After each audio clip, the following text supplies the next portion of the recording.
At the end of this rich set of presentations from yesterday and from today, I just want to brief you how we would like to move forward in terms of content and in terms of procedure.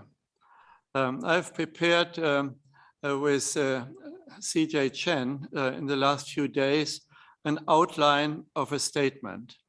And in a moment, you will see 12 points on one PowerPoint slide, not more than that, which I would like to introduce to you. Can we see the slide, please? Okay, can you go to presentation mode? Mm-hmm.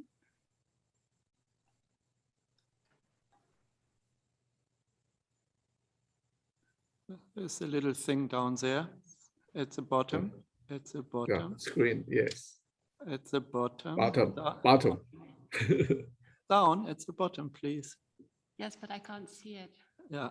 You need to look there. It's good enough. We can read it. Yeah. So, colleagues, we have gathered here to identify new insights, emerging opportunities, risks, and uncertainties. In a nutshell, our statement shall inform the science communities about emerging challenges for science and opportunities. We have taken note that the COVID-19 crisis has brought out the best of science, but also some aberrations and some bad developments, as Dr. Pai has just explained to us and many of you. So we have to capture that. And secondly, our statements typically address themselves to Pope Francis, Vatican leadership, the global public, and the media, and educational institutions. So in that sense, we are reaching out, and I assure you, these statements are read, quoted, and taken seriously and debated. We place them on our website, and we usually send them out through tweets and other social media channels.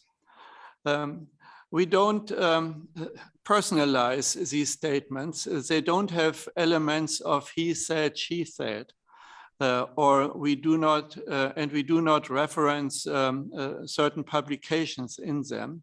So they are written in a generic, typically understandable style for the informed public and even the general public.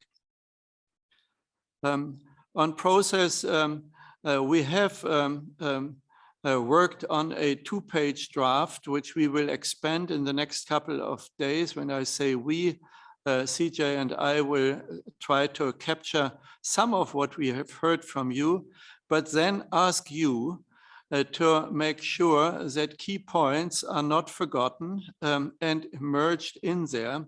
Whether we stick with 12 bullet points or end up with 15 or 10 is up for editorial processes. So we need to get your inputs into the statement. Let me quickly walk through it. We had issues related to understanding the causes, the principles of transparent and evidence-based assessment approaches. How did science during the pandemic evolve? And the call for strategically strengthening science, including basic science, on which much of the progress was resting, which we have been able to report to each other. The innovations in diagnostic and testing, and keeping in mind the equity effects also in that context. Optimal management of pandemics, in which type of circumstances of country wealth, health system, political systems, and so on. Point 6 should stand out, the fairness and inequality issues, not just related to access to vaccines, but also related to treatment and care and individual conditions, such as unruly brought to the floor, long-term effects of COVID-19 directly and indirectly, and enhance the resilience in COVID and post-COVID times, which we had discussed also today. For instance, Dr. Zhou from Hong Kong emphasized issues in that direction. The international cooperation in science and public health policy is the role of WTO and regional public health organizations and national ones.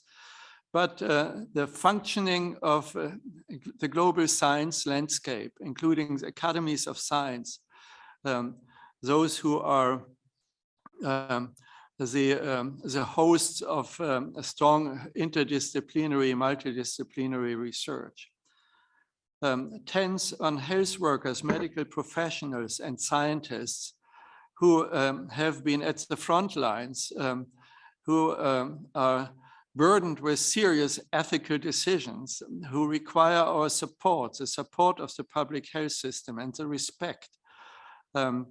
It's an issue which I think we need to articulate, and you have articulated that.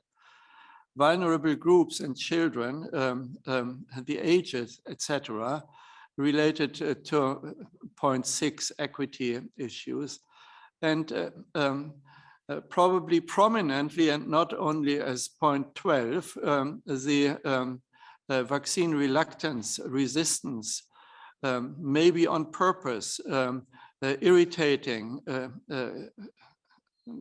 communities and people, and maybe a call for faith and science to work together to engage in addressing the vaccine reluctance issue.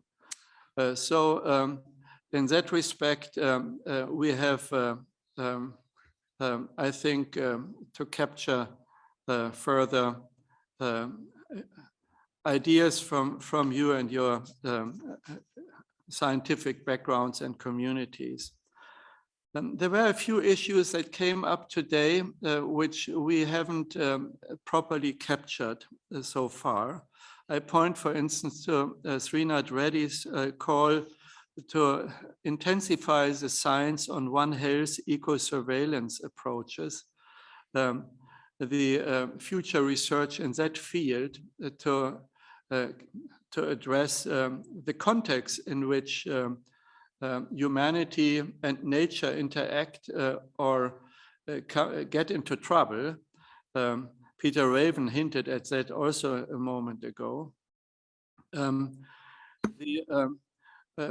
Another issue which was raised was the need to come together on pandemic modeling much more comprehensively, combining virus modeling and people's behavior, and maybe even political behavior and societal behavior in a broader sense, is issues in which the reality of fake news interferes with behavior.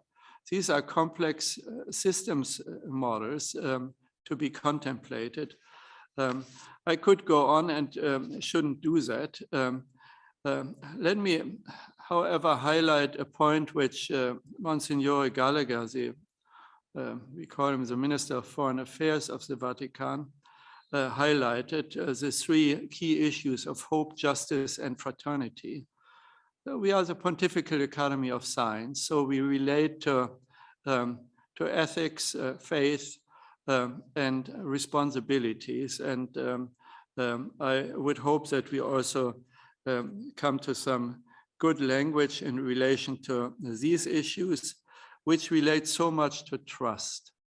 Trust lost and trust to be gained in order to move forward to a maybe to a world post-COVID, or as Dr. Teo from Singapore highlighted, we also need to contemplate a world where we have to live with COVID. And this raises continuous issues. Let me, at this stage, not suggest that we enter into a debate because we are beyond our planned time schedule. I'm concerned about erosion effects. People in Asia may want to go to sleep and others may need to go to their next meetings. But I would like to strongly encourage you to engage with us in the coming days, not weeks, days, to get this statement crafted in maybe one, maybe two rounds of consultations with you.